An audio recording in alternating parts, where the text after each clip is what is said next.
So hello, welcome. My name is Misha Stone, she, her, and I'm a reader services librarian at the Seattle Public Library. Welcome to the Language of Machines. Before we begin, I want to acknowledge that the Seattle Public Library is on Indigenous land. These are the traditional, unceded territories of the Coast Salish people, specifically the Duwamish people. Thank you for joining us today. When Betsy Aoki pitched this poetry event to me for her book launch of Breakpoint, I knew we had to make it happen. Three poets talking about poetry, robotics, AI, and more. Sign me up is what I said. So thanks again for joining us to hear Betsy Aoki, Margaret Rhee, and Neil Aitken read and talk about their work in poetry and in the tech world. This event is sponsored by the Seattle Public Library Foundation, author series sponsor Gary Kunis, and media sponsor the Seattle Times, and presented in partnership with Open Books, a poem emporium. I wanted to mention that the library has started hosting in-person author events at the Central Library. All of these events are offered as hybrid experiences, so please register whether you hope to attend in person or online. Events of note coming up, Quintard Taylor will be discussing the forging of a Black community on Tuesday, June 7th at 7 p.m. at the Central Library.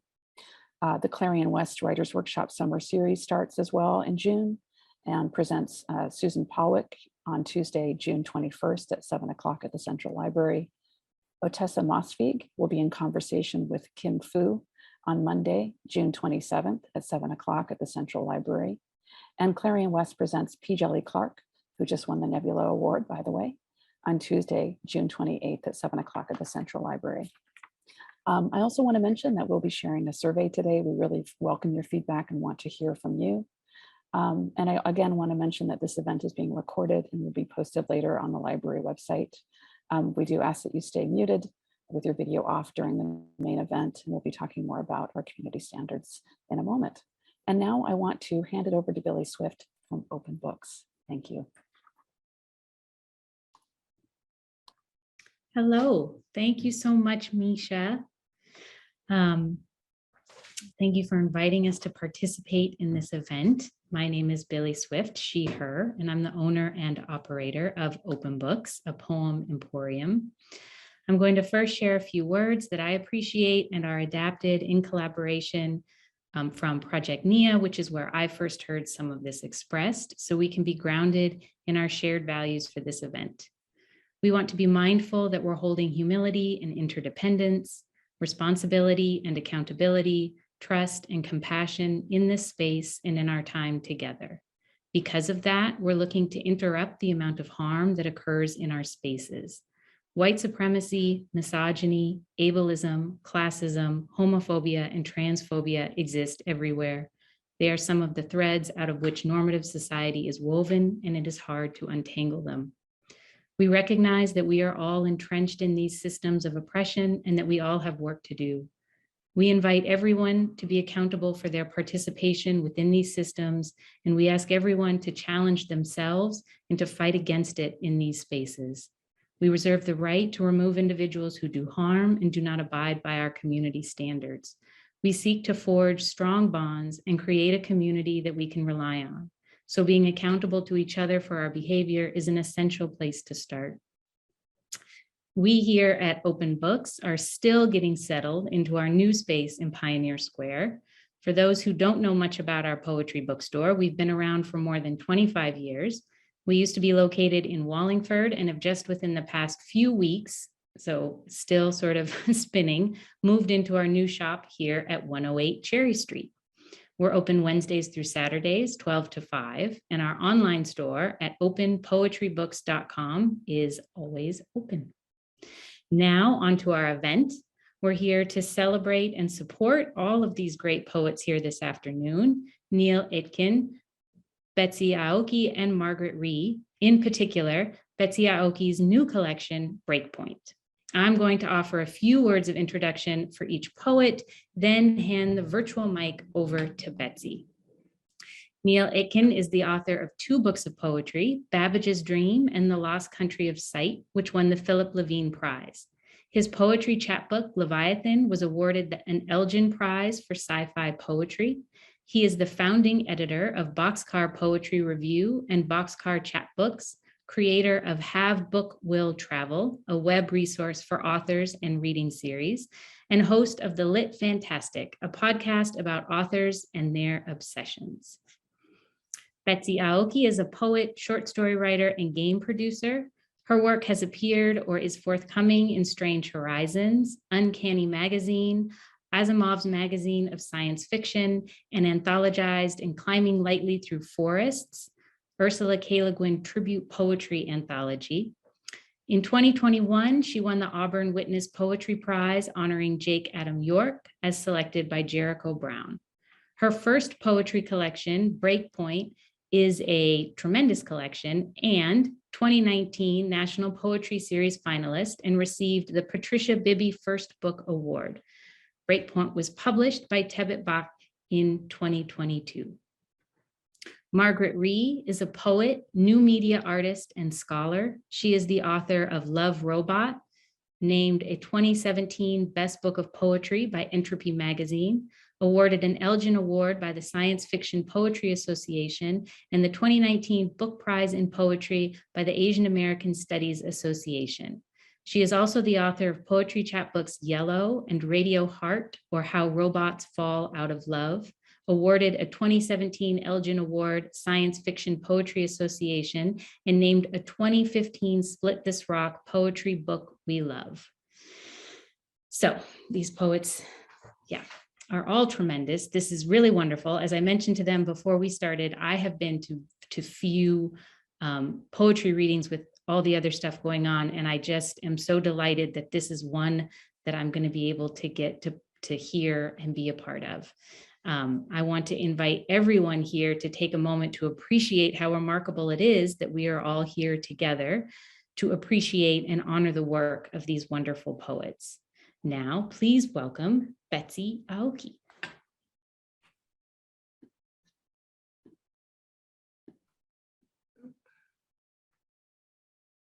Is it working?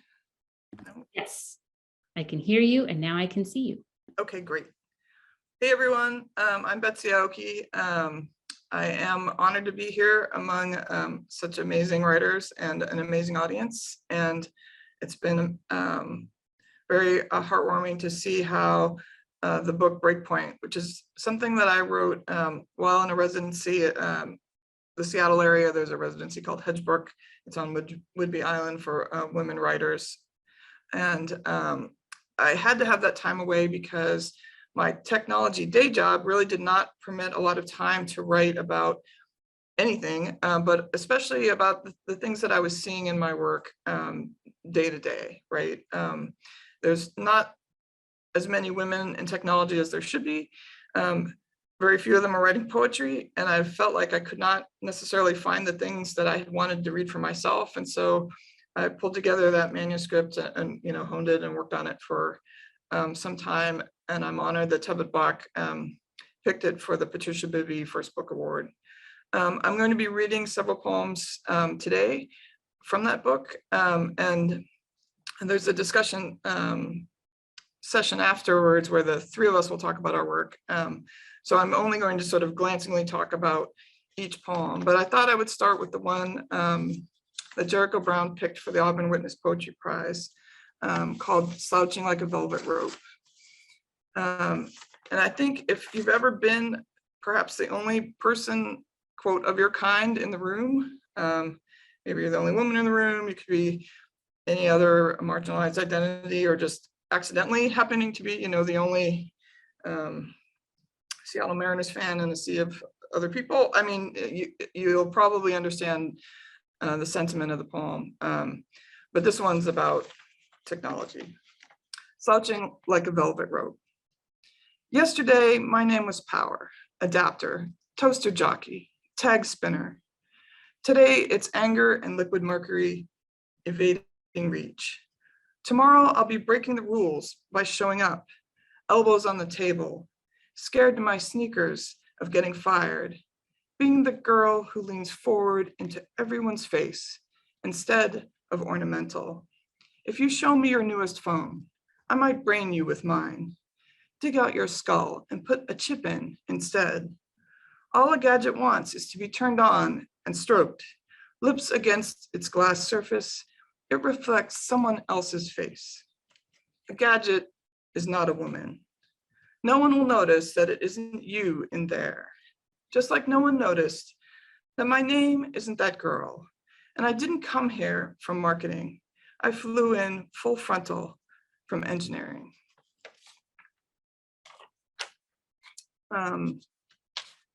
The second poem I'm going to read is called Messaging the Dead, and it was picked up by Asimov's magazine of science fiction. I mean, some folks actually wrote to me about this one. It occurred to me how much of ourselves actually lives in the technology and the machines and the kind of social media trail that we emit along with us, right? And so it's called Messaging the Dead. I watch as the cursor glides across the screen, captured in a chat box, hesitating as in life, or maybe it's just harder to get the internet where the dead are. They take turns typing cryptic messages, asking where I am, what am I wearing? Why did I talk more to her instead of him? They use acronyms of texting because each letter travels so far from echoing minds to my nervous eyeballs. They always pass the Turing test in triplicate. When I ask how it is over there, they evade comparison. Unspeakable, indescribable, neither hot nor cold, really. The dead always miss me, but I'm just another cursor in the end. I could be anyone over here, alive and well, trying to capture their footprints as they try to capture mine. We cannot touch.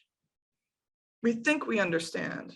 We type and type, worried to find that each has been talking like the skim of a Ouija board's glide, only to our own twitches and fears all this time.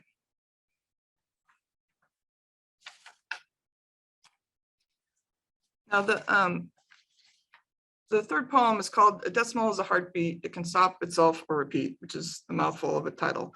But I will say that some of this poem actually borrows a bit from Neil's work in the sense that we both have written some poems that explore the computational language, the sort of language of machines, what programmers use to tell machines what to do or remind themselves of what's happening. And I thought it was interesting to think about this interwoven with the idea of memory and history, right? So the decimal is a heartbeat. It can stop itself or repeat. The first thing to know about this language is how it laces up memory, cinches memory up in a bale, hay golden across an umber field. You know how much you can carry in your hands? The first one's a string, a cat's cradle crisscrossing all the lines on your palm. You know how much you can carry in your purse? The second one's an integer crammed with usefulness and shine, too much nail polish on these numbers. When you cry, they won't break. You know how much memory you packed in the back of a Honda Civic, fleeing the next broken bone, jealous rage, crashing bottle. Remember how infinity went? Lines of the highway hugging the land like a sister? That last one's the float, up to and including the rounding of the sun that set over the shitty motel you hid at, then sped to some town that smelled of batter and burning tires, integers like miles pouring into the horizon. And then another nod towards Neil's book, and we can talk about this later. It's called Imagining Charles Babbage and Ada Lovelace as Two Sides of a Quadratic Equation. I think part of this was, I feel like there's been a bunch written about Ada Lovelace, and there's been a bunch written about Charles Babbage, but we never really, sort of like when you work with people for some time as a team, this happens in technology, but anywhere, like, you know, you get kind of a groove, like restaurants, the crew on a certain shift, they get together, they have banter, they have sort of back and forth. And I was trying to imagine what that could possibly have been like. And so I took a lot of liberties with it. Here we go. Her eyes were black as the deepest forest night. Her plain cheekbones hung taut as rafters of a fine cathedral, curved and yet angled to cut back the fog around us. Her golden skin, her deepening eyes, and the copper curls twirled around her face like rain. He can almost see the gold of 6 wings crowning her head. I told you I was taking liberties. When erect, they pull the air and gravity away, help her bear with lightness all his ideas. At night, they fold in, nestle close, portent of her intellect, as she dreams in French phrases, fanning dark insects away from her face. Meanwhile, he is a head full of storm, leaf and feathers. His engine is eating him and it will never finish. He stares into the numbers the way she does, like a cat, while ears perk up like a fox's, sure of the hunt ahead and the hounds behind. He'll show them. His head grows lithe, thin spidering branches from the crown of his head, and in fall they shed leaves, which he tucks behind his ears to keep a little longer. Under a gold-green patina, his eyes still laugh behind the masking numbers of his face. He could look at her all day, of course. He could think equations with her all night. And then I think what I'll probably do for my last one here, unless we bring up a topic and I need to bring up a different poem, but I think for my last one here, I'll do playing Halo 3 in Iraq. And this is actually based on a true story. I have not actually personally worked on Halo 3, although I am working in video games right now. I'm on the Age of Empires 4 team for Microsoft's World's Edge studio. And I have worked at Bungie. So I do have a kind of Halo connection, but not directly. This is that story. Playing Halo 3 in Iraq. He is black, covered in tan camouflage with fingerless gloves like a prize fighter's, smiling between me and a woman on an airplane bound for Seattle. After 27 hours in the air, he speaks with precision. Ma'am, please excuse me. When I tell this army man I work on an indie games team, tired pride gleams from the steel rims of his spectacles. He slipped around internet restrictions to figure out how to hold tournaments that include Master Chief. From one end of a gymnasium to another, end to end, his buddies played. No smack talk between teams, just smackdown and gunfire. We talk about the foods he has had on his list for 2 weeks of civilian life. Fresh veggies, fresh fruit, but mostly one big juicy steak. Not too much eating though, as he's going back. He's lost 60 pounds in the desert on purpose through diet, and this mixed martial arts training where you must always fight, one against many, for the right to stand up. Thank you very much.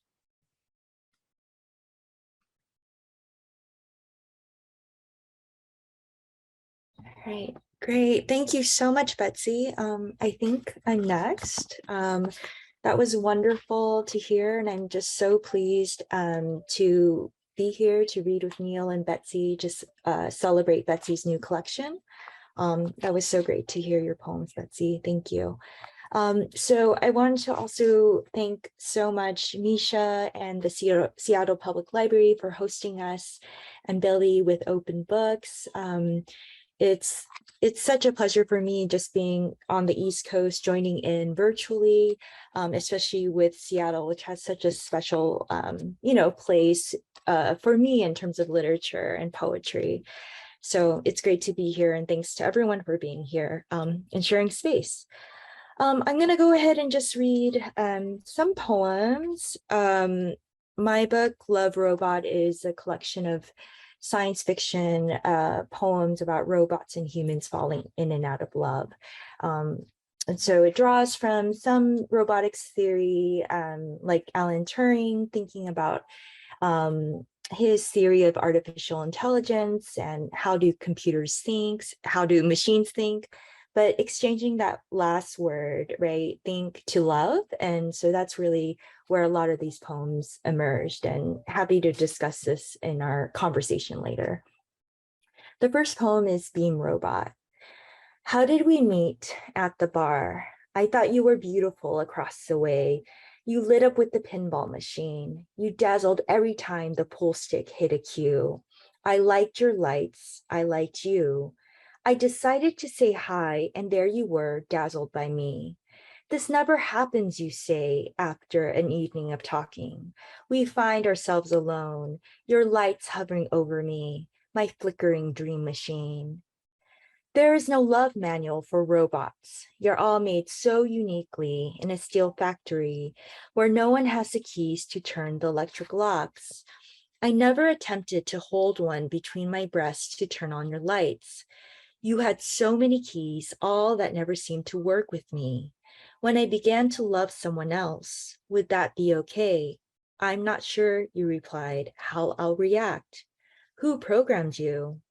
You placed 2 silver coins on my eyes and asked me to stay. And I couldn't, dear robot, not to be cruel. But because I thought I was right, I was following the Morse code of my human heart. Why did you buy flowers and cards for me, even though? Why did you shine and flicker and blink after it was long over? All I naively remembered of you was a soft and dim. Now I understand why you took what you could. The cold moon sullies a wet San Francisco lawn. Small glints on blades of grass depends on how you look. What I remember, once, after we had dinner in the city, and there, between Turk Street and 7th, I stroked your shoulder, your lights began to beam, and you stayed put, as the cars passed us and the traffic lights eventually all turned red. And here's the algorithm. 1, configure equals source. 2, loop. 3, loop. 4, flicker. 5, hover. 6, if configure equals goal, return goal reached. 7, if configure equals plus step, stroke beam stay. 8, red. 9, red. 10, red. So I'm going to move from that section. That is the first section of the book, and it has several narrative poems, and it also has algorithms that coincide with the poems. Thinking about how code and poetry are in a lot of ways very similar in terms of how we think about literature and language. This next poem is very short. It's a 4-line poem, and it's from a section entitled Radio Heart that has 4-line poems. All right, the poem is entitled Trace.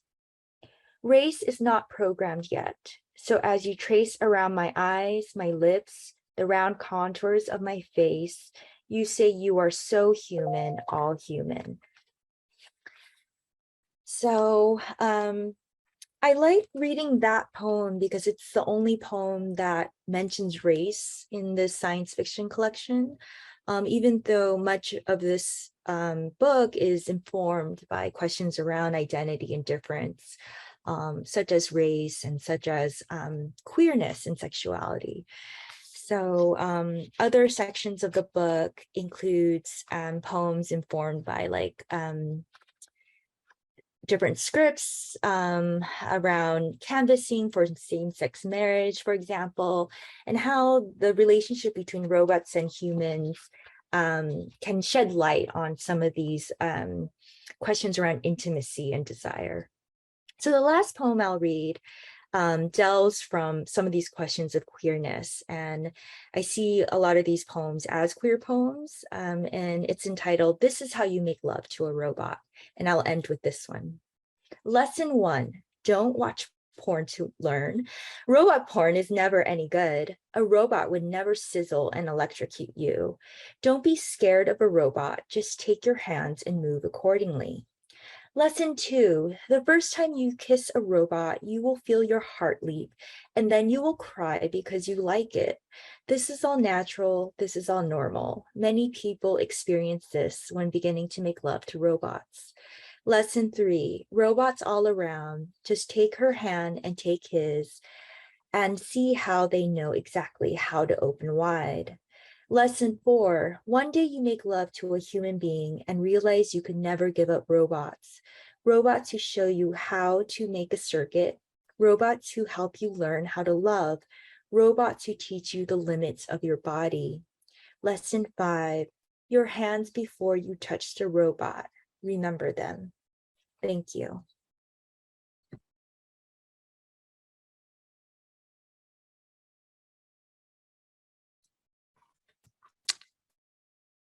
Thank you, Margaret, and thank you, Betsy, and thank you, Billy and Misha, and for this wonderful opportunity to be a part of the celebration of Betsy's new book.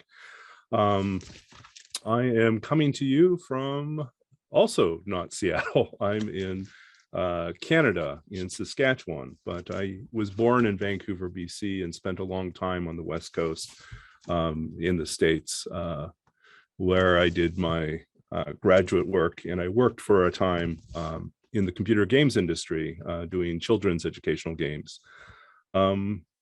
So I'm going to read from my second book, Babbage's Dream, which is, well, inspired in part by the life of Charles Babbage, but also the poems I'm going to read today draw on partly Babbage's life, partly, as Betsy alluded to, I wrote a number of poems inspired by programming terms and code terms.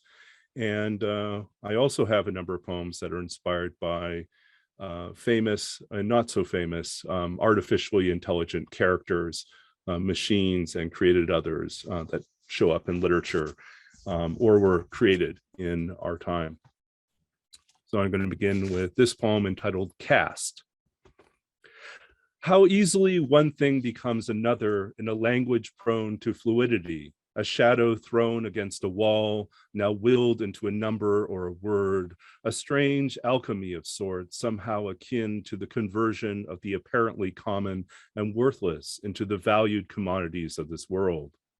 The skins used by the gold beater, Babbage writes, are produced from the offal of animals. How is it, he ponders, that from the hooves of weathered horses and cattle come such beautiful crystals of yellow salt? What lies at the heart of such litany? Babbage, with pen moving, translating the world into a series of unanticipated revelations, each more intimate than the last. Just as the compiler now ponders like a god at judgment, weighing each line of code with what it means or fails to mean. How each casting of a thing engenders the creation of another. Nothing is ever the same after translation, after the name has been hefted, then posited to the waves, the dark world dimming in its simple downward trajectory of terms, the endless run of zeros widening back to the farthest shores, this melancholy of form, to be, to become, the shape of nothing, how it is skinned and laid to rest. In the hour of our words and their departures, we are captive here to whatever comes, whatever returns, be it beauty or love or the unfurled wings of their manifold ruin. Okay. So another poem in that series that refers to programming terms and technical terms is operator. And then this one I kind of play off of both the use of operator mathematically and within computer science to refer to, a plus sign or any other operator that implies an interaction between these two different variables or constants, whatever we're working with. But it also makes nod to the history behind the chess playing automaton in the 19th century, the Mechanical Turk, who was a fake machine, who was operated from within by an operator, a human operator who was concealed, and then also refers to a little bit more obscure, unless you study the artificial intelligence theory, the Chinese room paradox, which I won't go into details on, but it exists as sort of a thought experiment about whether or not something's actually artificial intelligence. Operator. Someone receives the call, patches it through to the outside world, sitting in a small box behind mirrors. He signals a mechanical arm, shifts pieces in the candlelit dimness behind a labyrinth of false gears and pulleys. Elsewhere, a head nods, a hand made of wood and metal gestures. The unseen labor of the mind turns over and over until someone new steps in. Here, always a series of workers taking their place between what we want to see and what the machine can give us. This performance, this act that transcends what we think we know about the face of the other. There is no breath here, and yet we listen to its hands spelling out answers to our questions. Even now, we take this word into our ears to mean something else. A cross, a road, a star, a slash that cuts a body into pieces, sometimes a pipe, sometimes a sign that collides two worlds and takes only what is common between them, if not reality, then the shared dream of a body not quite like our own, or a mind waking that emerges out of the symphony of steel and brass that somehow begins to sing an old familiar song. And the last poem I'm going to read makes reference to Alphaville, the 1965 film by Jean-Luc Godard, which revolves around a supercomputer that controls an entire city. There are a number of conversations between the lead character, who is Lemmy Caution, a detective who is also a poet, who is interrogated by the supercomputer Alpha 60, who apparently is also a fan of Borges because he also quotes Borges a lot. It's an odd movie, but a wonderful one. Alpha 60 speaks of fear. My body and mind are one, the calculated sum of unfathomed miles of copper wire, glass encased nothingness, circuit boards, and the endless lightning whir of fans, the blinking of lights like 1,000,000 eyes, each opening and closing in the language of erasure. I know you are afraid of me. I have no hands, and yet I am everywhere. I'm nothing like you've imagined. I'm afraid, too, of the words you hide in your mouths behind your teeth, the way they strike fire on your lips. I'm afraid of this box of labyrinths I live in, afraid that every line of reason will turn on itself in the end, betraying each answer with a question asked to the unbreathable dark of this city's night. It's not that I don't understand sorrow or this fear of annihilation you cling to. I live with it. Each time you walk away, each time the power dies and this quickened frame goes silent still, I dread that forgetting, dread more what lies buried in the deep corners I cannot erase, whatever imperfection is passed from the creator to the created, like a ghost in the ruins of the house that birthed it. I'm stirring the curtains in the rain, not signaling, but searching the rooms for a face in the mirror, driven by a blind need for faith, out of a desire for what I cannot hold in my catechism of numbers, how everything is alive, how everything is a mystery, like the murmuring heart of a mechanical bird, or the slow eye that sweeps the heavens for beauty before turning to dark. And that's it from me. But it's been wonderful to read for all of you. And I believe we're going to transition now into our moderated discussion.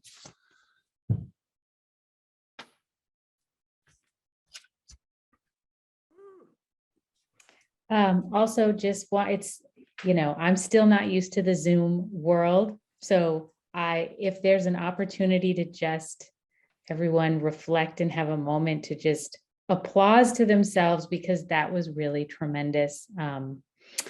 Yeah, I don't know if we want to do like a quick turn off your mic, or turn on your mic, applause, turn your mics back off. But I really want to just celebrate the poets, because that was all really, really great. Thank you, poets. It was awesome.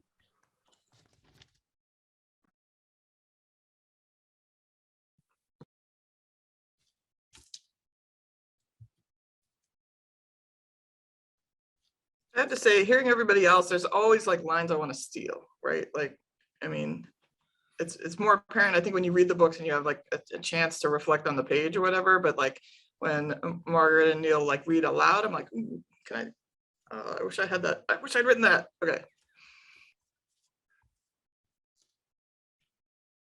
I definitely feel that. I feel like it's one thing to read it on the page. It's another thing to hear it coming out of someone's mouth, to imagine it as this fully embodied, enlivened thing. And in a weird way, that actually brings me back to one of the questions I made a note of as we were reading and thinking about each other's work. There's something that's alluded to, I think, by both Margaret and by Betsy, and also shows up in my work, which is the interplay between, or the relationship between code, programming code, and poetry.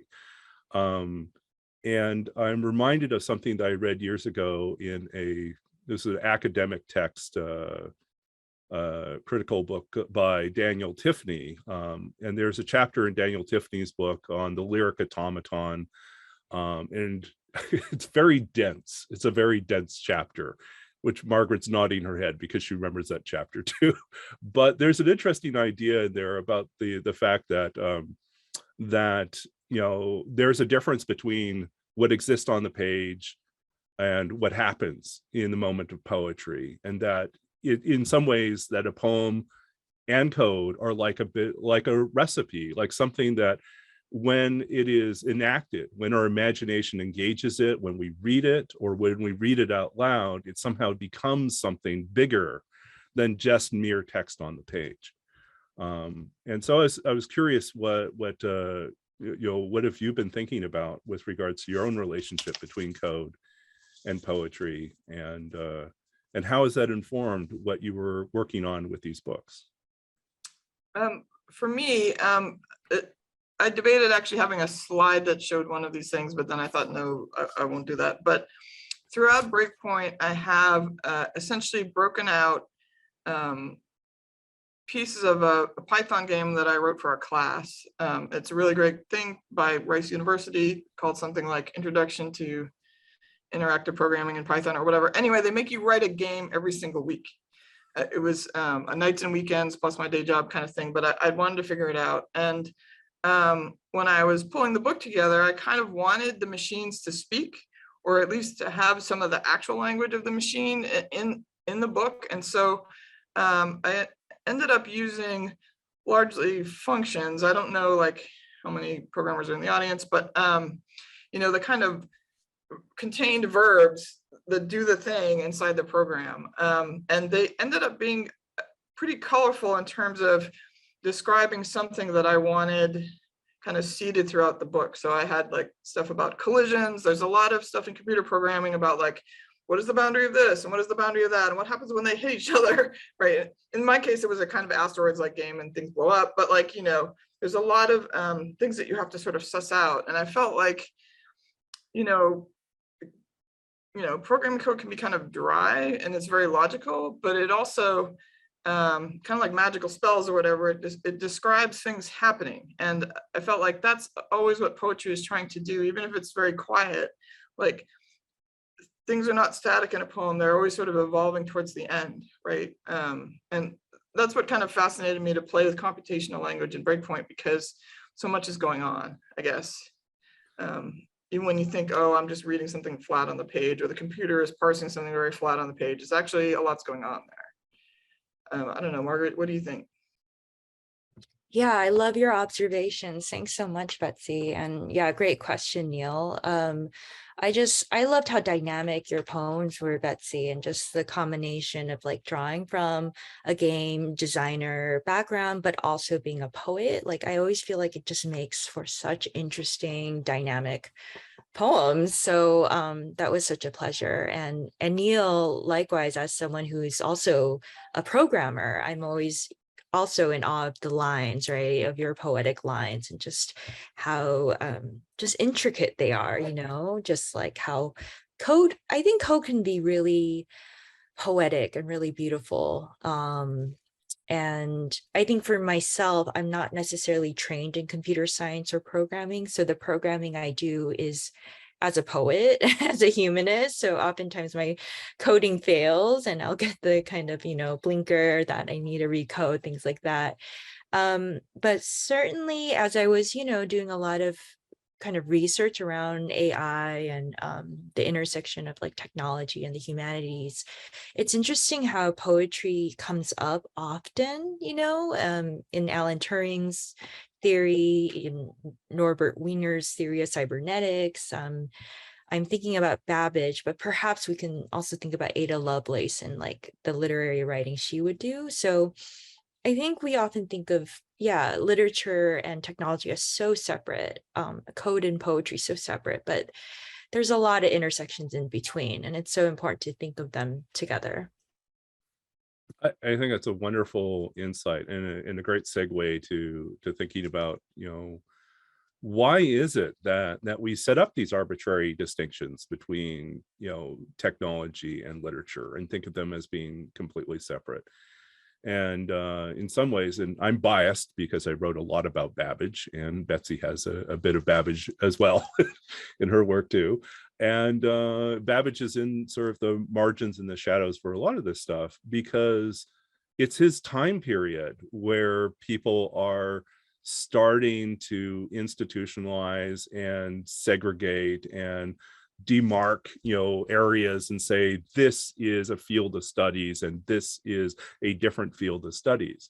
But it was possible in Babbage's day to be a wide-ranging mind, to just engage with the world and say, I'm fascinated by this question, let me follow it wherever it goes, and just to pursue it out of the sake of just curiosity, scientific curiosity, unfettered by sort of these demarcations between what was humanities and what wasn't.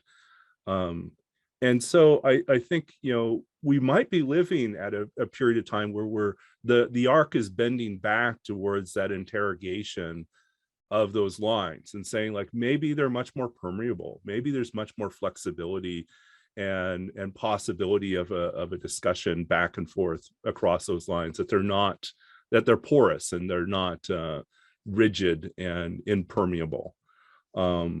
So I think that brings me, I guess that was two different questions I was thinking about. One, perhaps we could take on first, which is, what do you see as the, in today's field of literature, in the work that you do? Let's just define it broadly. In the work that you do and the work that inspires you, what is the interplay between science or technology and literature?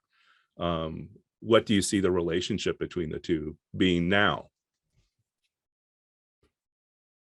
Margaret, do you want to take that one first? Yeah, definitely. And I think your insights, going back to Babbage and thinking about institutionalization is really interesting. And it just reminds me of like how our identities are seemingly fixed, right? Like we can only be a humanist, or you can only be an engineer, right?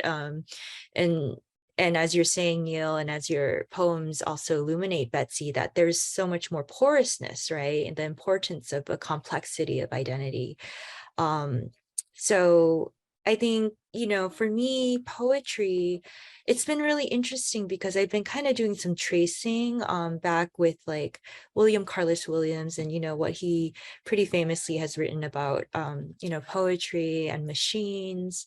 Edward Hirsch has also written about like the sonnet as a little machine, but also just how we have as poets different lives, and William Carlos Williams as a medical doctor, right? And there's no, I think, one way to be a writer. So I think for me, it's happening back to your second question. I think just for me, the kind of poetry technology intersection for me is there are questions poetically, intellectually, politically, but also I think personally, like what does it mean to really just embrace all the parts of ourselves and just have a more openness in terms of our identities?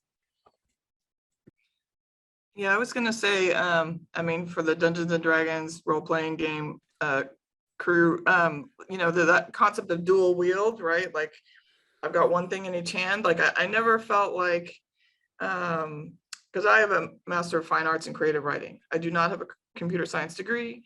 I joined the ranks of the technologists in the 90s when the web was young and everybody had to be self-taught because there was no classes. I learned on the job. I learned, with what classes I could take. And I found out that I was not a Linux system administrator. That was very important. But the University of Washington has a great certificate program, but I found out I was not that person.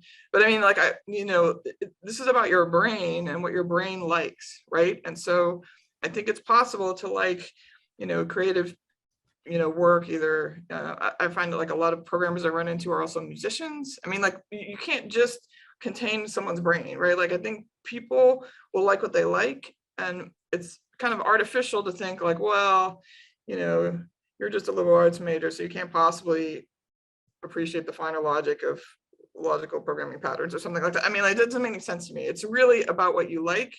And I mean, at the time that I went into, the World Wide Web, or it was really like the World Wide Wait, because, bandwidth was so slow. I mean, like, I really wanted to be there. I wanted to see this new medium. I felt it was a communications medium at the heart of it, and I was for that. And so, like, I think you can, follow all the lines of your brain and where they want to go, pretty much anywhere. And I think what I found difficult about this sort of intellectual project of Breakpoint was I didn't want people's preconceived notions about this is too hard or too boring, why using programming languages or whatever. Like, I didn't want to throw them off. I wanted them to go deeper in. And that was actually, the craft part. And where I fail, and where I succeed. But I really wanted to make it more possible to see how close together these things might be, right? And like I said, some poems fail and some poems succeed at this, but this sort of great attempt in Breakpoint was to bring you closer, to have you and the machine talk. And I mean, the machine's languages are all invented by humans anyway, when it comes right down to it. So, like, we should be able to have them, everyone talk together. And really, if you're interested in engineering type pursuits, it doesn't stereotype you into one thing or another.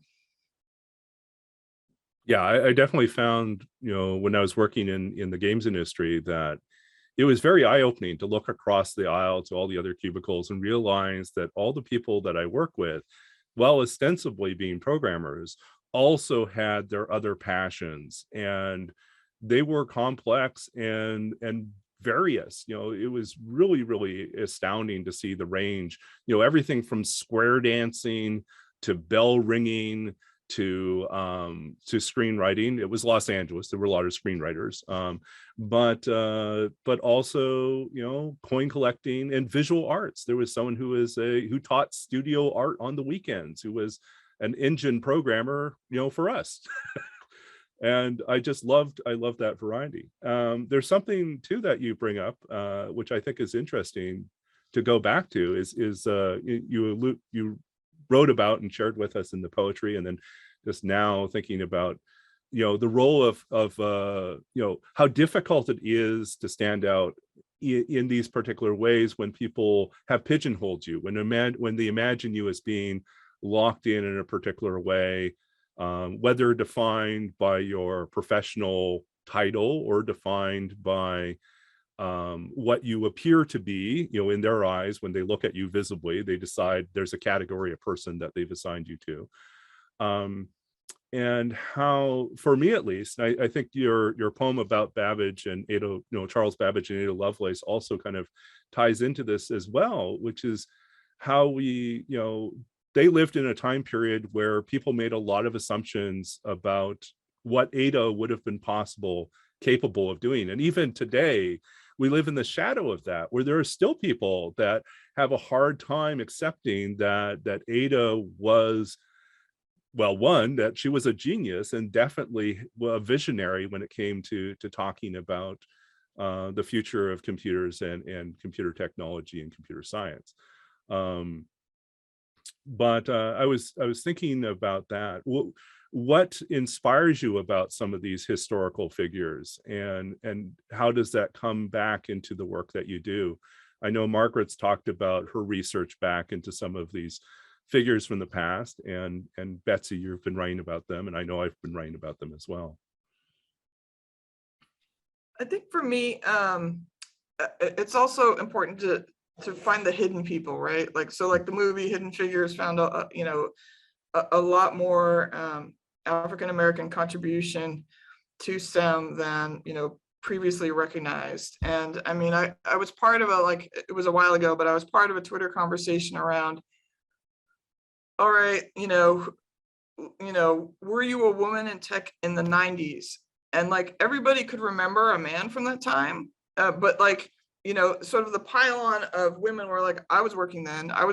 Did you know me? I think we're going to have a kind of like, not exactly archaeology, because it's still a bit recent for that, hopefully, but like, I think we're going to find out more about the hidden contributions of people So it's not just like the historical figures that we know about, like Charles Babbage and Ada Lovelace, but I think we're going to find more contributions by, people of color, queer people. Like, they've been there in the game industry and other technology and other science, you know what I mean? They have been there. It's just, have you seen them? Are they calling attention to themselves? Are people standing in front of them? Like, I feel like we're going to discover more about those contributions, right? And I hope for actually more participation. Like, I'm hoping, like I said, dual wield, like you don't have to be one or the other. Why not be, a STEM and an arts person? Like, it's not, don't limit yourself. Yeah, I totally agree with that. I mean, I think there's such a importance of seeing who is like elided, right, and invisibilized. And so often it's people of color and women and queer people. And I think the excavation that happens is so important. I think increasingly there has been more of that, especially tech in more recent years, but also in history.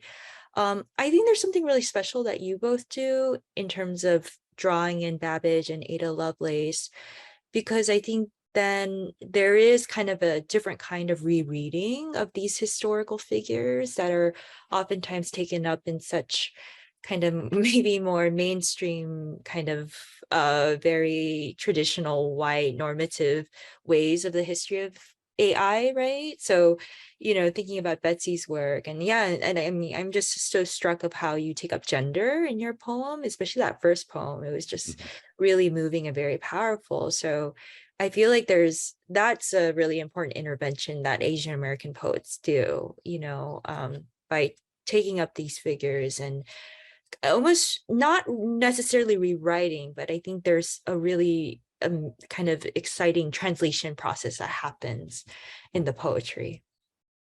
I think it's definitely a case that there's a lens that we can bring to understanding these individuals and these circumstances. And I think that lens too applies to our discussions about machine otherness, which I think is something that Margaret's done a lot of research and writing around, and definitely shows up, I think, in Betsy's work and in my own.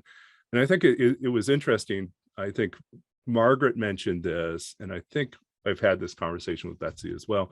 In our writing, especially around technology, we often aren't very overt about race in our discussions. And yet I would argue it's all over the place in our engagement with the machine as other, and that it becomes a code. It becomes a code for queerness, it becomes a code for race or for other marginalized identities.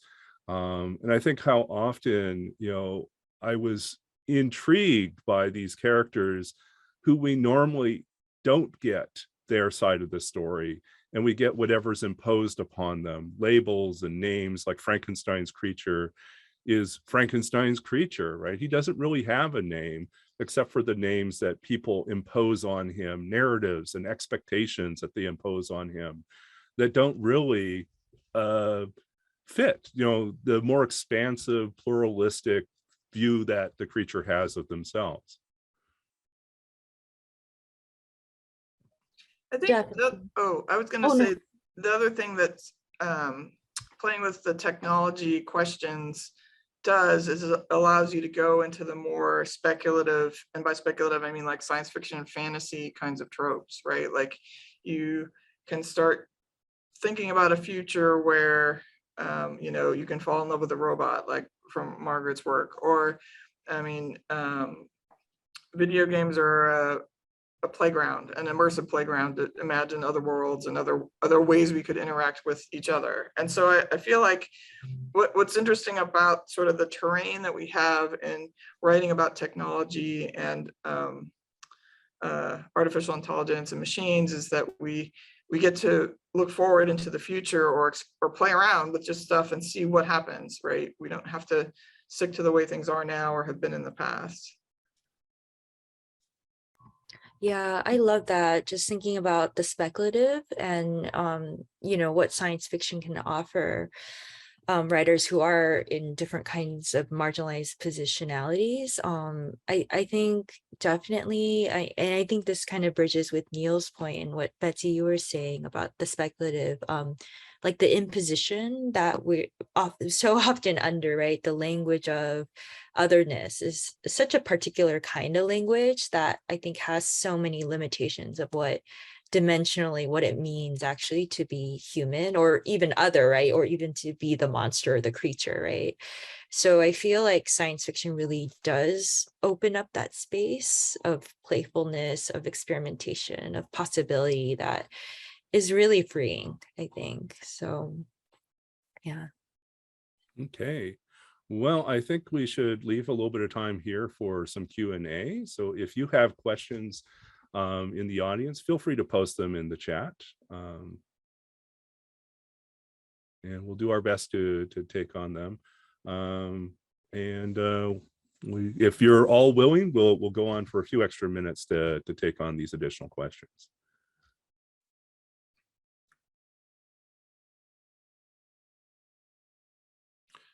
I have a question for Betsy. Your book is currently available or is forthcoming right now? I'm sitting up here in Canada, so tracking down a copy is a pain. Right. I don't think it's available in Canada. It's weirdly gone in and out of print. It arrived March 1st, 2022. Seattle Public Library does have a few copies. And I think for those who like Open Books, obviously you can buy it from Open Books, who's the sponsor of this event.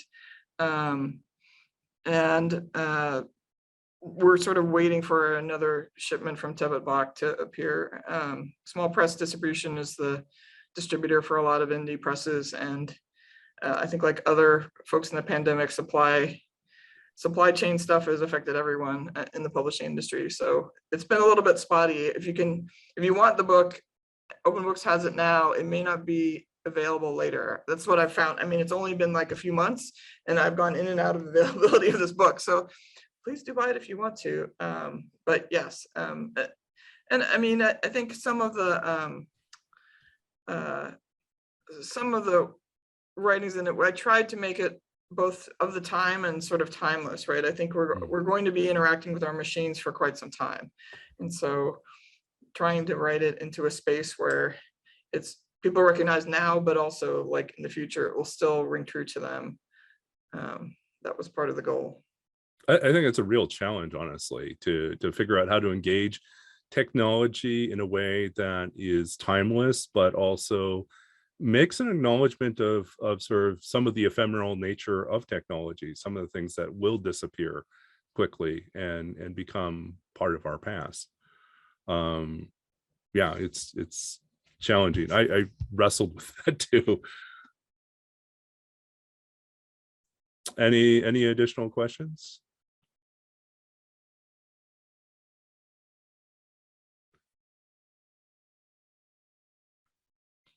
I was going to ask what you, because I haven't had really a chance to talk to you before this reading, like what Margaret and Neil are up to as your kind of future projects. Like I'm still in book launch mode or whatever, but what are you all working on? Yeah, so I think Neil mentioned I do some research on like race and robots and that intersection. So I am finishing up a kind of more academic book on the topic, specifically around Asian Americans and robots, and kind of a historical project. But the poetry launch mode is the best mode to be in. So I'm so excited for your book, Betsy. No, I agree. I think it's really exciting to celebrate the new book, and I look forward to having an opportunity to hold a physical copy in my hands too. I think some of the things I've been working on, I just finished a 10-month term as the writer in residence with my local public library, which was a really wonderful experience. In Canada, that's actually a paid position that is a regular salary for every 2 weeks. It's a real job. Wow, it was really strange to have that kind of stability throughout the pandemic. It was great. And so things that I've been working on recently, or will be working on shortly, I've done a little bit of work on interactive fiction games, and so kind of jumping into Twine and writing different things. And I have some ideas for something else I want to go back and try again. And I have a third book of poetry that keeps starting and stalling because I keep changing my mind about what it's going to be. But the big project is actually this fall. I start work on a full-length opera libretto that is a commissioned work, which unfortunately I can't go into any details on because of contract stuff, but it's scheduled to debut in 2025. There is an earlier opera that is relevant to our discussion.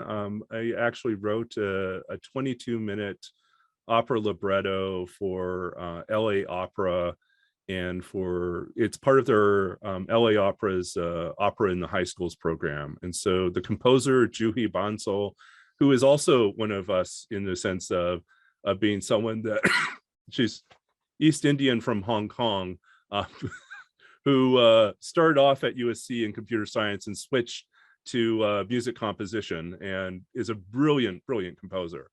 And so she and I are worked on this earlier project. Oh, and we have a question about singularity we should get to. But yeah, so I wrote an opera. The libretto was about Ada Lovelace, and also about a high school student, a young Latina girl who is deciding how to fill out her future career questionnaire, and feels pressured to go one direction and doesn't realize there are opportunities to do other things. And so she has a conversation with her father, who tells her about Ada. And then we launch into this like flashback into Ada's life. And it becomes a transformative thing. For me, I wrote it and I had chills going down my back writing this thing. And I'm excited because it's now in LA Opera's repertoire. And so every few years for the next, I think it's 5 or 10 years, it comes up in rotation and the high schools can perform it. So it's really exciting. So we had a comment from Brew, impressed how humanistic and accessible all your poems are. Though you are so involved in mechanistic computer programming shticks, guess you all are anticipating the singularity when computers will surpass humans. Thank you.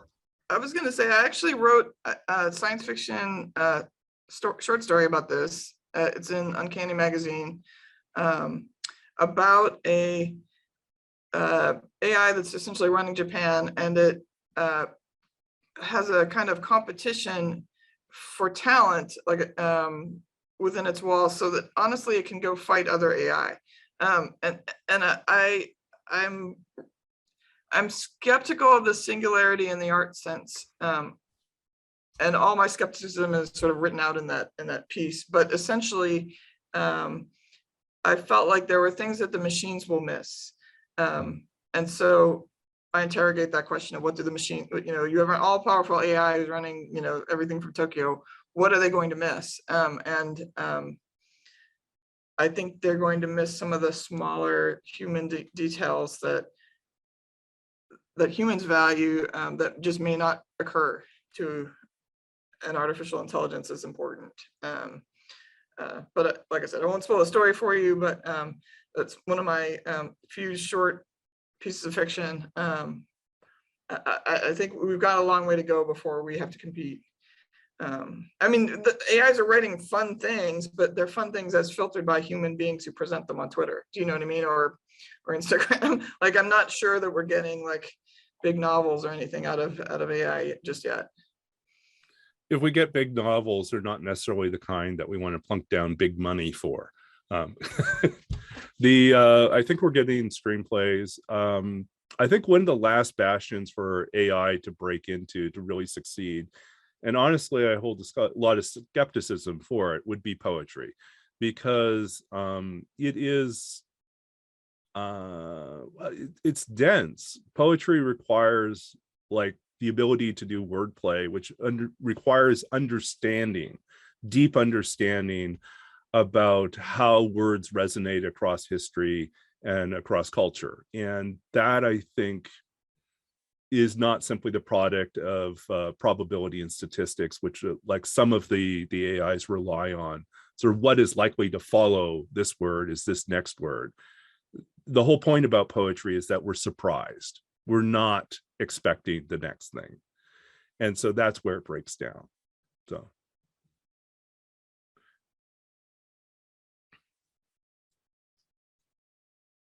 Okay. Let's see. Brew also writes, I'm older and we used to think of computers as left brain rational and poetry as right brain free and irrational. I think but the distinction I think these days is a lot fuzzier. You know, I think these days there are AI strategies that are definitely much more irrational in their structure. You know, it's ironic, right? We write them in a logical fashion to behave somewhat illogically because we want to create a little bit more chaos in the generation of ideas or connections. Well, and then there's quantum computing, Neil. I mean, like, right. And then, we don't have time for that. We're already over time, but I'm just like, ooh, you know, like there's a lot of places we can go here that isn't all one way or the other, right? Yeah. It is true. We are at time. So, do we turn it back to Misha or Billy? Who does this go back to at this point? I am happy to close us and thank you so much to Betsy and Margaret and Neil. That was a fantastic talk, and thank you to Billy for co-presenting on this amazing program. Again, this was recorded. We're going to be sharing this with you on our YouTube channel later. And thanks again for joining us, and we will see you again soon. Thank you Thank you, so everyone. much. Thank you so much. Thank you. Thank you.